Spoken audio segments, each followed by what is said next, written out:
Game failing to initialize because of the DirectX 10 DLL? I'm Sophie Chen, a Windows System Specialist. Let's sync your multimedia environment and get you back to gaming. Before we begin the manual steps for DirectX 10, check the description for a tool to help maintain a clean system environment.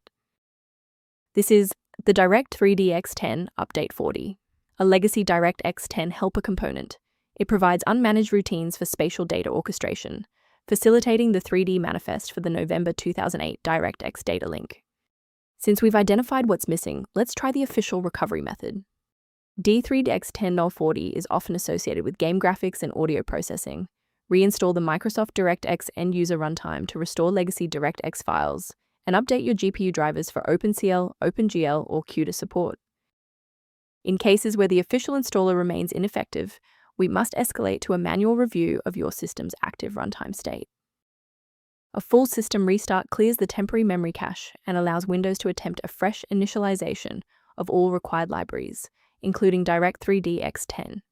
Before you reboot, make sure to bookmark this video or click the like button so you can easily find your way back to the next step once your PC is back up and running. Rebooting was just the start. Now, let's apply the core fix in this third step.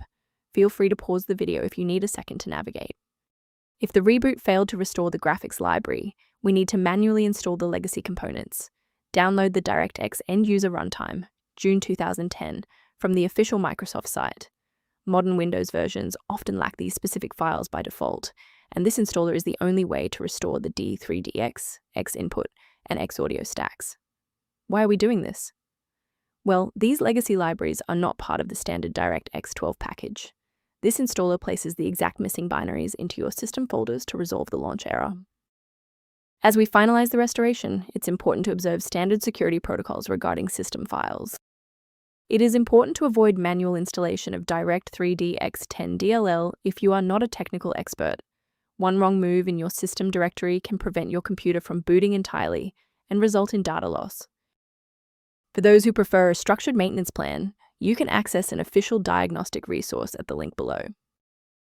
For structured configuration management, the optimization software reference below includes DirectX 10 related documentation. If DirectX 10 is back online, please consider subscribing. It's the best way to support our mission of providing safe, verified technical solutions.